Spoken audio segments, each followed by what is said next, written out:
La Vierge aux cheveux d'or. Il était une fois un roi si sage et si intelligent qu'il comprenait le langage des animaux. Je vais vous raconter comment il acquit ce pouvoir. Un jour, une vieille femme vint au palais et dit : « Je veux parler au roi. J'ai quelque chose de très important à lui dire. »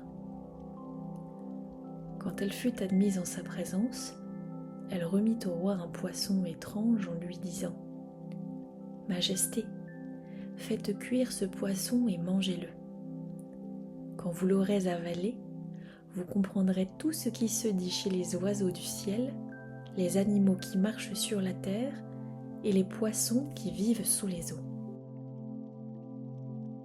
Ravi d'avoir accès à des connaissances auxquelles tous les hommes aspirent, le roi récompensa généreusement la vieille femme et ordonna à un jeune serviteur de cuisiner le poisson. « Mais prends garde, dit le monarque, si jamais il te vient l'envie d'y goûter, tu goûteras aussi à mon glaive. » Georges, le serviteur, fut surpris par cette mise en garde et se demanda pourquoi son maître craignait tant qu'on touche à ce poisson.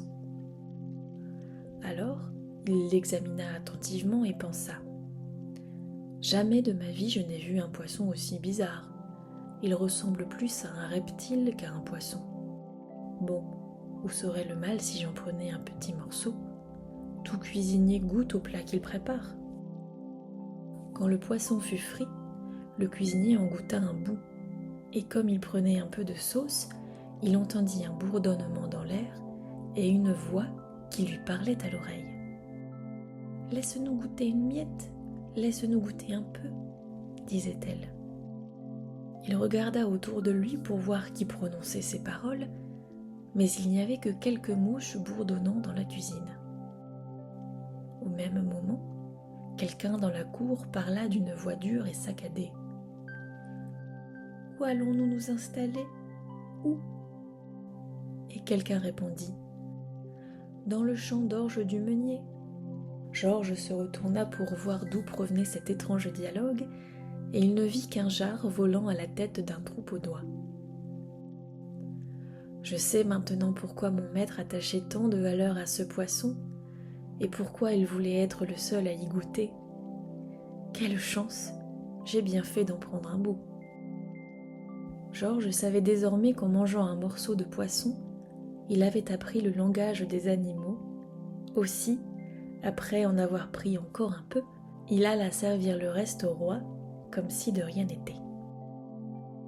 Lorsque le roi eut dîné, il ordonna à Georges de seller les 2 chevaux et de l'accompagner pour une promenade. Ils furent bientôt hors du château, maître devant, serviteur derrière. Comme il parcourait une prairie, le cheval de Georges commença à danser la gigue et il se mit à hennir en disant : « Ah, frère, je me sens si léger et de si bonne humeur aujourd'hui que je pourrais atteindre les montagnes là-bas d'un seul bond. » « Je pourrais faire la même chose, mais j'ai sur mon dos un faible vieillard qui pourrait tomber et se briser le crâne, » répondit le cheval du roi. « Qu'est-ce que ça peut te faire ? Tant mieux s'il se casse la tête, car après, au lieu d'être monté par un vieil homme, tu seras monté par un jeune. » Le serviteur se mit à rire en entendant cette conversation, mais craignant que le roi ne l'entende, il prit bien soin de le faire en catimini. Malheureusement, le roi se retourna et voyant un sourire sur le visage de l'homme, il lui en demanda la cause. « Oh, ce n'est rien, Majesté, c'est une bêtise qui a traversé mon esprit. » Le roi ne dit rien et ne posa plus de questions, mais il était méfiant, et tenant à l'œil aussi bien son serviteur que les chevaux, il se hâta de retourner au palais. Une fois au palais, il dit à Georges : « Donne-moi du vin, mais veille à remplir correctement mon verre. Si jamais tu verses une seule goutte de trop et que le verre déborde, je demanderai à mon bourreau de te trancher la tête. pendant qu'il parlait, 2 oiseaux voletaient près de la fenêtre, l'un pourchassant l'autre, qui tenait 3 cheveux d'or dans son bec. « Donne-les-moi, dit l'un, tu sais qu'ils sont à moi. »« Pas du tout, c'est moi qui les ai pris. »« Peu importe, c'est moi qui les ai vus tomber pendant que la fille aux cheveux d'or peignait ses cheveux. Au moins, donne-moi 2 et tu pourras garder le 3e. »« Rien du tout, tu n'en auras pas un seul. » Là-dessus, un oiseau réussit à arracher les cheveux du bec de l'autre, mais dans la lutte, il en laissa tomber un qui fit un bruit métallique en heurtant le sol. Georges était si absorbé par ce spectacle que, pris au dépourvu, il oublia qu'il versait le vin et fit déborder le verre. Le roi était furieux. Convaincu que son serviteur lui avait désobéi et qu'il connaissait le langage des animaux aussi bien que lui, il lui dit « Scélérat, tu mérites la mort pour avoir désobéi à mes ordres. Néanmoins, je vais me montrer clément à une condition, que tu amènes devant moi la fille aux cheveux d'or pour que je l'épouse. » Que pouvait-il faire, hélas? Le pauvre garçon était prêt à tout pour sauver sa vie, même courir le risque de la perdre au cours d'un long voyage. Il promit donc de partir à la recherche de la fille aux cheveux d'or, mais il ne savait ni où ni comment la trouver. Ayant sellé son cheval, Georges se laissa conduire machinalement jusqu'au bord d'une forêt sombre où brûlait un arbuste abandonné. Des étincelles, qui en tombaient, menaçaient d'incendier une vaste fourmilière qui se trouvait tout près. Un essaim de pauvres fourmis s'enfuyait, en emportant çà et là leurs petits œufs tout blancs. « Aide-nous dans la détresse, bon Georges !» criait-elle d'une voix plaintive. « Ne nous laisse pas périr, nous et nos enfants, enfermés dans ces œufs. » Il descendit aussitôt de cheval pour couper l'arbuste et étouffer le feu. « Merci, brave homme, et souviens-toi qu'au besoin, tu pourras nous appeler à ton aide, nous te serons utiles à notre tour. » Après quoi, pénétrant plus profondément dans la forêt, Georges arriva sous un sapin très élevé. Il aperçut, au sommet, un nid et, au pied de l'arbre, 2 petits corbeaux qui se plaignaient et appelaient leurs parents. « Hélas, père et mère, disait-il, où êtes-vous ? Ils se sont envolés, eux, et il nous faut chercher notre pâture et nous nourrir nous-mêmes, pauvres faibles que nous sommes. Nous n'avons pas encore assez de plumes à nos ailes, comment trouver de quoi manger ? Aide-nous, bon Georges, ne nous laisse pas mourir de faim. » Georges, sans réfléchir longtemps, descendit de son cheval et l'abattit d'un coup d'épée, afin que les petits corbeaux eussent de quoi se nourrir. Ils le remercièrent gaiement et lui firent cette promesse. « Si jamais tu te trouves en détresse, appelle-nous à ton aide et nous viendrons te secourir, n'en doute pas. »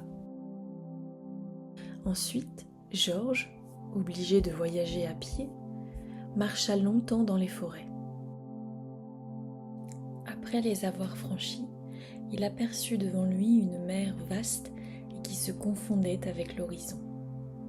Sur la plage, et tout près de lui, 2 hommes se disputaient à propos d'un gros poisson, aux écailles d'or, qui venait de tomber dans leur filet et dont chacun d'eux voulait s'assurer la possession à lui seul. « Le filet m'appartient, » disait l'un, « donc le poisson aussi est ma propriété. » À quoi l'autre répondit : « Ton filet ne te serait d'aucune utilité et tu l'aurais perdu dans la mer si je n'étais pas arrivé à temps dans ma barque. Eh bien, tu auras pour toi le 2e poisson, si j'en prends encore un.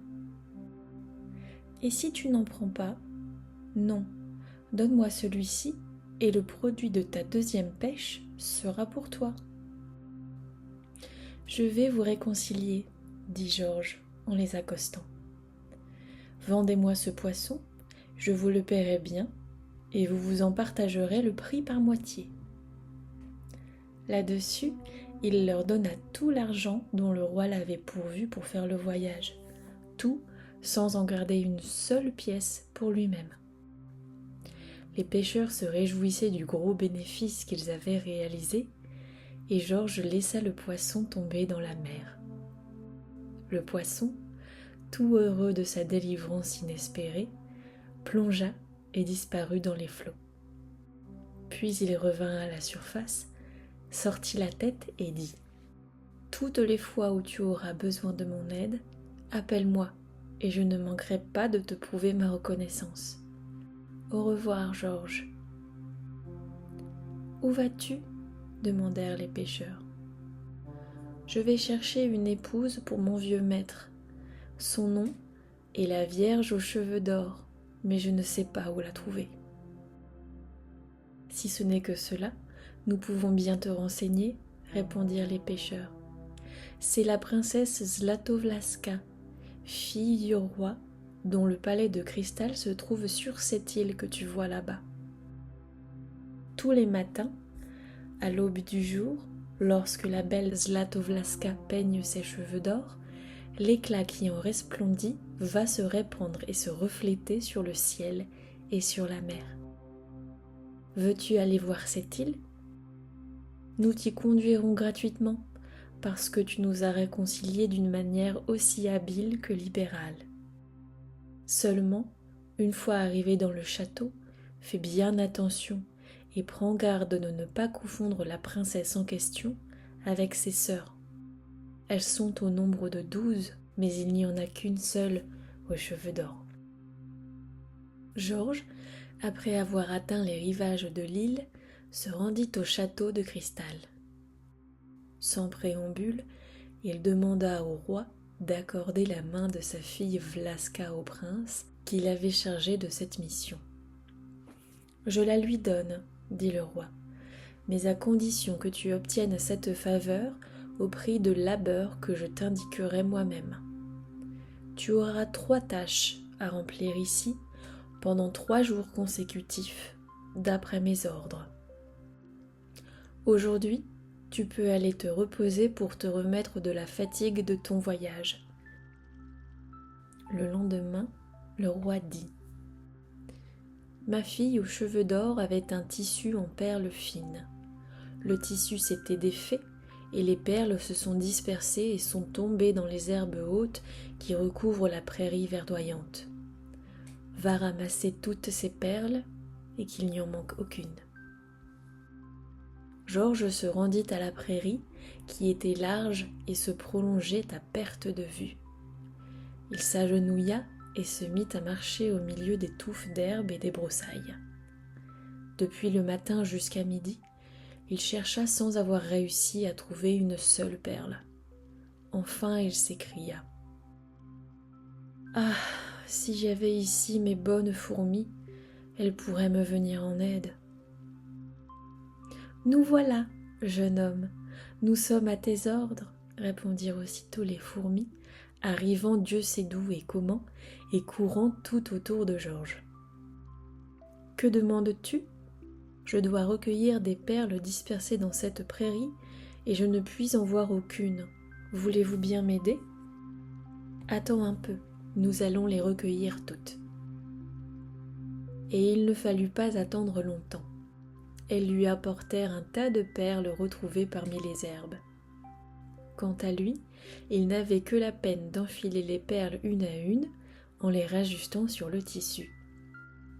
Enfin, au moment même où il voulait nouer le tissu, il aperçut une fourmi boiteuse, s'avançant lentement parce qu'elle s'était brûlé une patte lors de l'incendie de l'arbuste. Elle criait de loin : « Attends, Georges, ne fais pas le nœud sur ton tissu avant d'y avoir replacé la dernière perle que voici. » Le roi, aussitôt que Georges eut rapporté les perles, les compta lui-même, se convainquit qu'elles étaient au complet, et dit : « Tu t'es bien acquitté de la première tâche. Demain, je t'en donnerai une autre. » En effet, le matin du jour suivant, le roi parla à Georges en ces termes : Ma fille aux cheveux d'or, en se baignant dans la mer, a laissé tomber dans les eaux sa bague en or. Je veux que tu ailles chercher ce bijou et que tu me l'apportes aujourd'hui. » Georges se promenait tout pensif sur la plage. La mer était pure et transparente, mais il ne pouvait pas en apercevoir le fond, et à plus forte raison, la bague y gisait. « Ah, mon poisson d'or, tu n'es pas là, certainement tu m'aurais secouru. »« Me voici, » répondit le poisson du fond des abîmes de la mer. « J'accours pour t'offrir mes services. Que veux-tu ? » ?»« Il me faut trouver une bague en or, perdue ici quelque part. Or j'ai beau y regarder, je ne vois pas même le fond de la mer. » Le poisson dit : « Justement, je viens de rencontrer un brochet qui portait une bague en or sur sa nageoire. Attends un moment et tu l'auras. » En effet, il ne fallut pas attendre longtemps. Le poisson reparut et remit à Georges le brochet et la bague. Le roi loua le savoir-faire et l'exactitude que Georges avait mis à s'acquitter de la deuxième tâche et lui proposa la troisième en ces termes.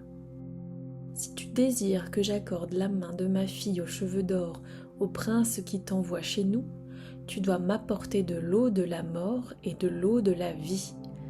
Nous en aurons besoin. » Georges ignorait où tourner ses pas pour aller à la recherche de ces eaux.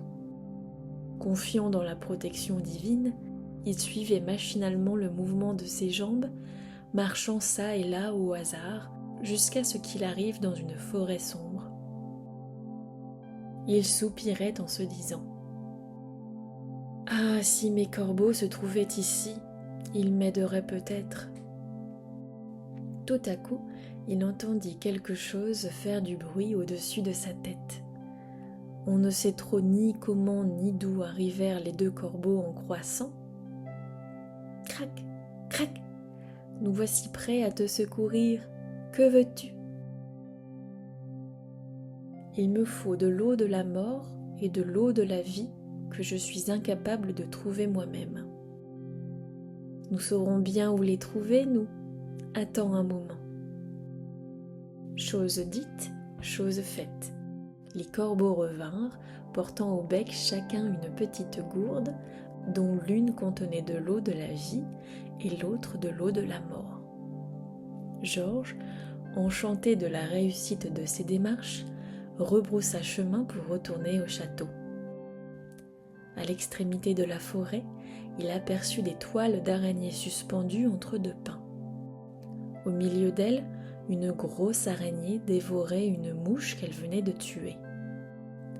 Georges, prenant quelques gouttes d'eau de la mort, en aspergea l'araignée qui lui fit lâcher prise. La mouche roula par terre comme une cerise bien mûre. Georges, avec un peu d'eau de la vie, humecta la mouche qui, en un clin d'œil, se mit à remuer. Elle se débarrassa de la toile d'araignée, déploya ses ailes et prit de l'essor en bourdonnant près de l'oreille de son libérateur. Elle lui disait : « Georges, tu as assuré ton propre bonheur en me ressuscitant. Sans moi, tu ne parviendrais jamais à reconnaître la princesse aux cheveux d'or parmi les 12 sœurs entre lesquelles tu aurais à choisir. » Et la mouche avait raison, car le roi, voyant que Georges avait accompli la troisième tâche, promit de lui abandonner sa fille Zlatovlaska. « Mais, ajouta-t-il, tu auras à la trouver toi-même. » Cela disant, le roi le conduisit dans un vestibule spacieux où tout autour d'une table ronde étaient assises 12 charmantes jeunes filles.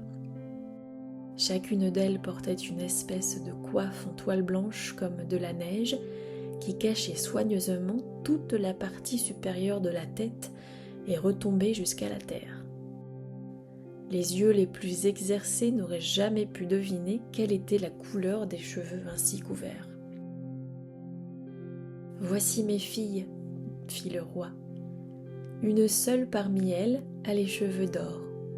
Trouve-la et tu pourras l'emmener avec toi. » Au contraire, si tu ne devines pas, elle restera avec nous et tu devras t'en retourner les mains vides. Georges se sentait fort embarrassé, ne sachant comment s'y prendre. Au milieu de ses perplexités, quelque chose comme un bourdonnement lui chuchota à l'oreille. Bzz, bzz. Approche-toi de ces jeunes filles et marche autour d'elles, alors je te dirai quelle est la tienne. Ainsi parlait la mouche que Georges avait sauvée et ressuscitée avec de l'eau de la vie. Rassuré par ces paroles, il marchait résolument tout autour des jeunes filles en les désignant au doigt l'une après l'autre. Celle-ci n'a pas les cheveux d'or, celle-ci non plus, ni celle-ci. Et soudain, averti par la mouche, il s'écria « À la bonne heure, voici Zlatovlaska, c'est bien elle, et je la prends comme mienne, elle que j'ai conquise, que j'ai payée au prix de tant de peine. Non, vous ne pourrez pas me la refuser. » En effet, tu l'as deviné, avoua le roi. Et la princesse désignée, se levant de son siège, fit tomber la coiffe, découvrant au grand jour toutes les splendeurs de sa magnifique chevelure qui, comme une cascade de rayons solaires, inondait la jeune princesse de la tête aux pieds. L'éclat qui en jaillissait éblouissait les yeux de Georges, devenu amoureux d'elle. Le roi eut soin de pourvoir sa fille d'un trousseau digne d'une reine, et Georges la ramena en qualité de fiancée royale. Le voyage se fit sans aucune contrariété. Aussitôt arrivé, le vieux roi, ivre de joie, à la vue de Zlatovlaska, trépignait d'aise. Il s'empressa de donner les ordres nécessaires pour hâter la célébration des noces avec un luxe inouï. Il dit à Georges : « Tu m'avais volé le secret du langage des animaux, et j'ai voulu d'abord te faire pendre et abandonner ton cadavre en pâture aux animaux de proie. Mais tu viens de me servir si bien que je daigne commuer ta peine, c'est-à-dire que tu seras décapité tout de même, mais je te ferai ensevelir avec les honneurs dus à un officier supérieur. » Les bourreaux ayant exécuté cet ordre aussi cruel qu'injuste, la princesse aux cheveux d'or pria le roi de lui faire don du cadavre de Georges, demande que le vieillard amoureux ne put refuser. Zlatovlaska, de ses propres mains, remit la tête tranchée sur le torse. Ensuite, elle l'aspergea avec l'eau de la mort, si bien que, en un clin d'œil, les deux parties du corps se réunirent en une seule. La deuxième aspersion, faite avec de l'eau de la vie, opéra un miracle encore plus extraordinaire. Georges, rendu à la vie, se releva frais et fringant comme un chevreuil, et sa figure rayonnait de fraîcheur et de jeunesse. « Ah, que j'ai bien dormi !» se disait-il en se frottant les yeux. « Oui, on ne peut mieux, » répondit la princesse aux cheveux d'or en souriant. « Sans moi, tu aurais dormi pour l'éternité. » Cependant le vieux roi, voyant Georges ressuscité et plus jeune, plus beau, plus vigoureux que jamais, voulut aussi essayer de se faire rajeunir à son tour. À cet effet, il recommanda aux siens de lui couper la tête et de l'asperger ensuite avec de l'eau vivifiante. On lui trancha la tête, mais il ne ressuscita pas, quoiqu'on eût dépensé toute la provision de cette eau pour arroser le cadavre du vieillard. On recourut alors au procédé inverse, et l'on répandit de l'eau de la mort sur la tête tranchée.